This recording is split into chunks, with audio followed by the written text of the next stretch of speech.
Kisah pemuda kaya yang menjadi cleaning service. Episode 28. Setelah pertemuan Kenshin dan Ririn di pintu masuk kompleks di depan angkot. Beberapa menit kemudian, Ririn yang naik angkutan umum ini. Sampailah ia di depan nama perusahaan yang ia tuju. Karena dirasa belum mengerti dengan apa yang akan dilakukannya. Kemudian ia menelpon temannya tersebut. "Halo An, aku sudah sampai nih, kamu di mana?" Lalu temannya menjawab, "Halo Rin, tunggu bentar ya. Ini aku baru sampai di Jalan Raya Manda. Kira-kira 10 menitan aku sampai di situ." Ririn pun menjawab, "Ini gimana An, masalah lamaran kerjanya, ditinggal atau tunggu panggilan lagi?" Lalu dibalas temannya, "Kamu tunggu dulu ya di dalam. Tanya Pak Satpam, bilang cari Bu Sukma. Saya temannya Anita, itu nanti langsung interview Rin. Kamu tunggu saja." Lalu Ririn pun menjawab, "Oke bos, siap laksanakan." Kaori yang mengamati di dalam kantor, di lantai 2 di ruang admin. Ia mencermati segala hal yang berhubungan dengan keahliannya. Dengan catatan kecil yang ada di tangannya, sepertinya ia sedang berpikir akan menulis sesuatu. Pagi itu, sudah banyak terlihat berdatangan para karyawan, pegawai serta para staf kantor. Berhubung tim lainnya ada di ruang lain, maka Kaori yang sendiri pun menjadi pusat perhatian. Terlihat oleh beberapa staf yang hadir setelahnya. Mereka melihat seorang wanita yang sendirian, yang duduk di depan pintu, di ruangan khusus staf. Para staf yang baru datang itu jadi bertanya, "Ini siapa ya? Saya belum pernah melihat sebelumnya, yang tiba-tiba saja ada di tempat ini." Mereka jadi bertanya sendiri, tak terkecuali para staf lelakinya. Banyak di antaranya yang berkata, "Ini cewek cantik juga ya, siapa nih dia?" Kaori yang membawa tas dengan seragam kerja, lantas mereka jadi mengira sendiri, jangan-jangan dia mau melamar kerja di sini. Kalau gitu sip banget deh, di perusahaan ini akan ada seorang cewek cantik. Kerja jadi semangat, karena ada cewek cantik itu. Ibarat obat di tengah lelah, penat pun takkan terasa. Kaori yang merasa dilihat dan diperhatikan pun juga mengetahuinya. Namun hal itu baginya sudah menjadi hal yang biasa. Lalu tiba-tiba saja Kaori didatangi salah satu orang yang ada di situ. "Maaf, mbahnya ini siapa ya?" Lalu Kaori pun membuka tasnya dan menunjukkan surat tugas perihal dirinya. Ketika orang tersebut membaca surat itu, menjadi fahamlah dia, ini surat dari bos baru yang telah membeli perusahaan ini. "Maaf mbah, saya baru mengerti." Kaori pun bicara, "Iya, ini sudah kami tunjukkan tadi. Kami juga minta maaf karena datang dengan tiba-tiba." Dan tersebarlah berita di pagi itu di kalangan staf kantor.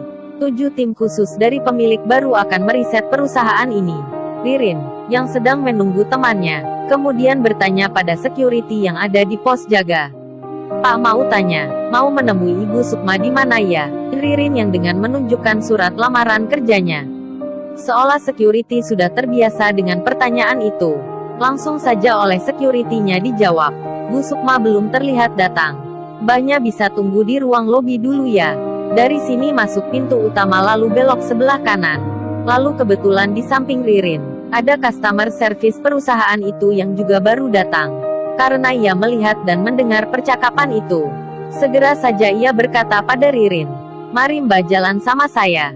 Sambil berjalan si customer service itu lantas bertanya pada Ririn, "Dapat informasi dari mana ya Mbak kalau ada lowongan kerja di sini?"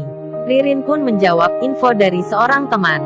Lalu pegawai wanita itu bertanya lagi, "Temannya kerja di sini ya?" Ririn menyahut, "Iya Mbak, namanya Anita." "Oh Anita bagian admin itu toh." Setelah masuk di pintu kantor, lalu customer service itu mempersilahkan Ririn, "Silakan duduk dulu ya Mbak. Sebentar lagi Bu Sukma akan datang." Sementara, Kenshin yang telah tiba di ruang kerjanya, segera saja membersihkan ruang-ruang kantor, yang ada di jadwal kerja di hari itu. Tak lama kemudian telepon jadulnya berdering. Tit. Lalu diangkatlah telepon itu. "Ken, ini ayah. Kamu lagi ngapain sekarang?" Kenshin pun menjawab, "Ini lagi bersihkan lantai ya." Percakapan Kenshin tersebut terdengar oleh karyawan atau staf di ruang itu. Mereka mendengarnya, lalu berbisik pelan ke temannya, "Rupanya bos besar telepon ke yang bos, ada apa ya?" Bisik mereka, berhubung ada orang. Kenshin keluar berjalan mencari tempat yang sepi. Lalu ayahnya bicara, "Ken, barusan ayah dapat kabar. Kondisi Mesir saat ini bergejolak, terjadi huru-hara di sana. Situasi politik tak menentu. Perang saudara terjadi di mana-mana. Banyak pekerja, mahasiswa dari Indonesia segera cepat-cepat dipulangkan. Kenshin yang mendengarkan kabar berita dari ayahnya itu, seakan sudah tahu maksud dari ayahnya yang menelpon. Lebih lanjut ayahnya berkata lagi, "Sepertinya rencana belajarmu di sana harus ditunda dulu." Kenshin pun menjawab, "Iya ya." Kenshin mengerti.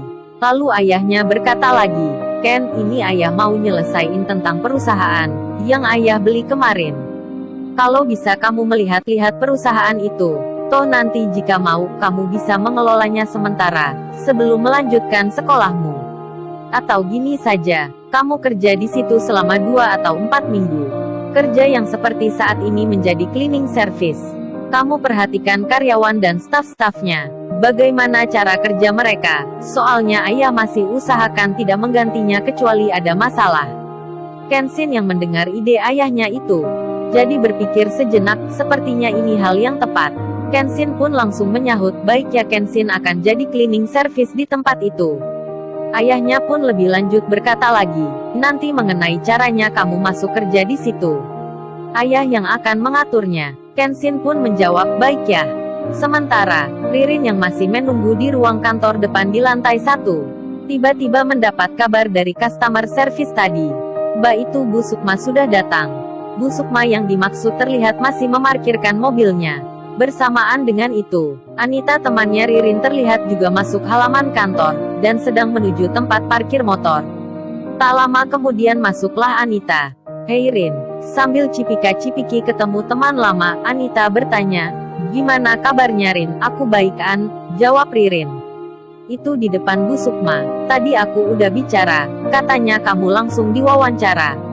"Kamu tunggu bentar ya, aku tinggal absen dulu nih." "Oke An," jawab Ririn. Lalu datanglah Bu Sukma, dan segera saja menggampiri Ririn setelah diberitahu customer service. Bu Sukma lantas bicara pada Ririn, "Mari silakan Mbak masuk ke dalam." Ririn yang berjalan tersenyum pada customer service itu lalu berucap, "Makasih ya Mbak." Lalu ia berjalan mengikuti Bu Sukma naik lantai 2.